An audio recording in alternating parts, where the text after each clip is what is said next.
Hello, and thank you so much for serving on this Sunday, January 12th. This week's video is going to look a little bit different as I'm going to walk you through the lesson plans as they are located in our Google Drive. These lesson plans are located in the classroom that you are serving in for the small group that you're assigned to.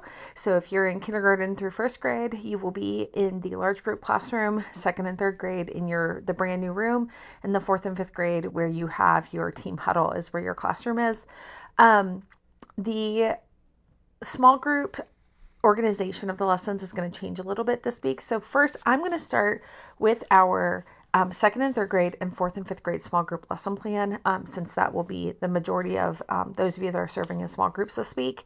So if you are serving with second and third grade or fourth and fifth grade, this part is for you. So I'm going to click open the lesson plan so that you can see it. Give us just a second to open. All right, so if you probably remember that the second and third grade previously used to serve with kindergarten and first graders. However, after the winter holiday, we are making the switch to having them do the same plans as the fourth and fifth graders. We're halfway through the school year. They are older now, and so they're going to be doing some of these older activities. So the first page, the front and the back, are just those important leader notes. It tells you what the story in large group is going to be about Jesus's temptation. Our monthly memory verse, which comes from John 1:14a. Our bright idea for this week, which is based on our bright idea for the entire month, which is Jesus was fully God and fully man, and the he, we, me questions that are going to be set during large group. The first two, the he and the we, are answered during large group, and the me is answered in your small group. So then the back of that page is just important notes for leader training. It's not specific to this week. The Navigating a Broken World is usually specific, but it's things that can be applied to really any time that you serve with kids. And then following that, then on the second page on the front of it, you have your roadmap, which has all of our times. I'm not going to go through every detail of every plan, but just briefly show you. It lists out the supplies that you need. So your belong activity is what you do. Beginning at 10 o'clock, kids will still be arriving. So one of the teachers should be taking attendance and greeting kids as they arrive, saying hello to their families if their families are dropping them off, and while the other teacher begins the belong activity. And that goes from 10 until 10:10 is temptation competition. No materials are needed for that. And then after large group, when you return 10:50 to 11, you'll do your believe activity, which is mix them up. You'll need Bibles, the printable pages, which you're going to find in your classroom, and scissors, which are always in your classroom. And then we skip discipleship discussion for last. That's why there's an arrow and the timing is different. 11 to 11:10, you do the become activity, which is big sin, little sin. You will need Bible, a large bowl, a ping pong ball, an orange, and water. And so you're going to do that from 11 to 11:10, follow that with small group wrap up, and then end it with discipleship discussion. These last two, the yellow and the green, are things that you can work in during the other activities. So if you're doing an activity that is not really active, if it's one where the kids are working quietly, which isn't really the case this time, but if you have that time, work those questions in then, because a lot of times we do run short, especially with time to do the discipleship discussion, as a lot of the kids get dismissed a little bit early.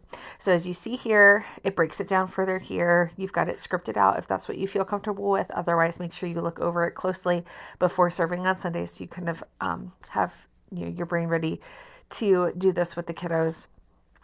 Mix them up. Big sin, little sin. The wrap up, which the choose your challenge on the wrap up comes from their take home sheet. So at this point, you should hand out their take home sheets and they can pick the challenge that they want to check mark for the week. And you answer the me question during that. And then discipleship discussion, how can I know this is true? But what about when we mess up? So that is it for our second and third graders and our fourth and fifth graders. So if you are serving in those small groups and you do not want to know about large group, you can end the video here. Otherwise, the next thing I'm going to go over is our kindergarten and first grade small group lesson plan, which is here. So your first two are the same as what we just went over. They're just the notes of the important things for the month, our memory verse, our story that we go over during large group, the bright idea, the he, we, me questions, and then just some leader tips. And then this is your roadmap. So as the kids are arriving, one teacher should continue taking attendance at 10 o'clock while the other does this lesson. Tempting, which you need play food for, which I brought a container of from home. And then after large group, you're going to do your believe activity, which is balancing act. You're going to need Bibles and painter's tape. And then you're going to skip discipleship discussion for last. But the next one you're going to do is the become activity, a way out. You're going to need a Bible, one paper per kid, and coloring supplies. Those are things that are always in your classrooms. Every classroom I've put a pack of paper in so that anytime you have these lessons where it asks for paper, you already have some in your classroom ready to go. And then following that, you're going to do your small group wrap up and end it with your discipleship discussion. As I've said lots of other weeks, these are those last two, the yellow and the green. Sometimes our time runs short. And so a good way to work those in, not at the end, is if you're doing an activity that doesn't require as much active talking or physical activity, this is a good place to work that in. So if you're working with older kids and you're taking them upstairs, you can try and talk to them a little bit during the walk time or during an activity that is a quieter, more still. If they're coloring or cutting out something, that could be a time that you talk about some of those things if you find yourself running short of time at the end. So this is what it looks like, your tempting activity, and then your balancing act activity, a way out, wrap up. Now here you see your choose your challenge is going to be on their take home sheet. So you want to hand those out at that point. Now this is kindergarten and first grade. So they will already have those sheets because they use the backside to do their coloring activity as kids are arriving. So they can just go back to their sheets and check mark the challenge that they want to do for the week, answer the me question, and then go over the discipleship discussion, which kind of reflects back to the large group lesson about when Jesus was tempted. What does this mean for followers of Jesus? But what about when we mess up? And now I'm going to move into large groups. So if you want to know about large group, keep on watching. Otherwise, that is all the small group information that you'll need for this week. And here is the large group lesson. Okay, so those two are just our cover sheets. And now here's a large group lesson. It's actually going to be me with my trusty partner, Nate, this week. So we are going to be splitting it up where one person will do the Bible teaching and the other person will do parts 1, 2, 4, and 5. So the welcome, you will need individually wrapped candy, 4 buckets, 2 spoons, painter's tape, and a timer.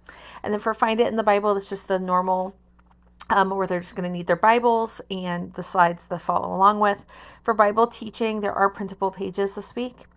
The review, I took out part of it because it was really complicated. It was going to take us too much time with the size of our group.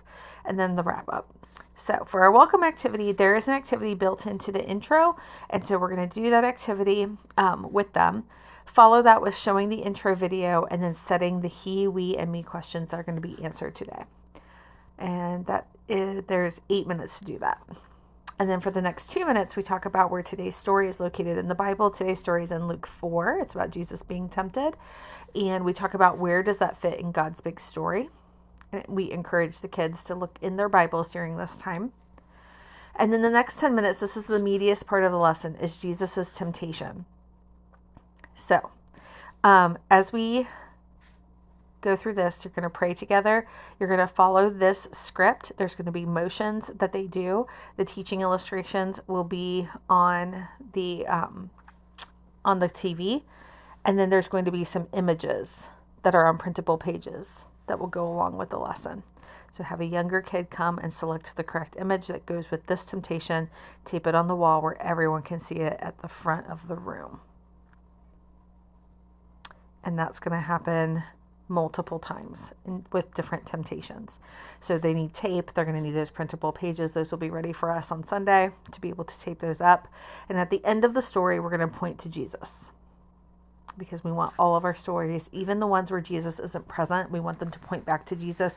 These ones are easier where we're looking at his life. It's easier, more concrete for the kids to be able to point back to him. But this is something that's consistent with every story that we do. So following that is the review. During this time, we have 8 minutes, 10:35 to 10:43.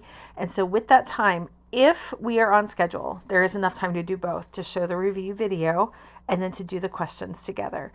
If we're running short on time, you just choose one or the other, show the video or ask the questions. Both are really great. The kids seem to really enjoy the video, but they also love the interactive part of answering the questions. So in a perfect case scenario, we do both, but otherwise, your preference as a teacher, you choose which one to do. And then the last 2 minutes are spent in the wrap up. We answer the he and the we questions. We talk about today's bright idea, And then at that point, we dismiss, or we pray over the kids, and then we dismiss the fourth and fifth graders, because especially if they are going upstairs, they need a little bit of extra time. And so we dismiss them before we do the memory verse. So as they are leaving, then we begin doing, reciting the monthly memory verse and doing the verse video. This is something that gets reiterated during the Believe activity almost every single week. And so our fourth and fifth graders, they learn the verse much more quickly with the emphasis on that Believe activity. And so the younger kids, we are keeping them for like a minute or two longer to do that song, but the older kids don't really need that extra time. And that is it. So thank you guys so much for serving this week. I look forward to seeing you on Sunday. If you have any questions, please do not hesitate to give me a call or text me. If you don't have my phone number, you can find it in Planning Center, or you can always ask me on Sunday when we are there together. I'm excited to serve with you guys on Sunday, and we'll see you then. Thanks.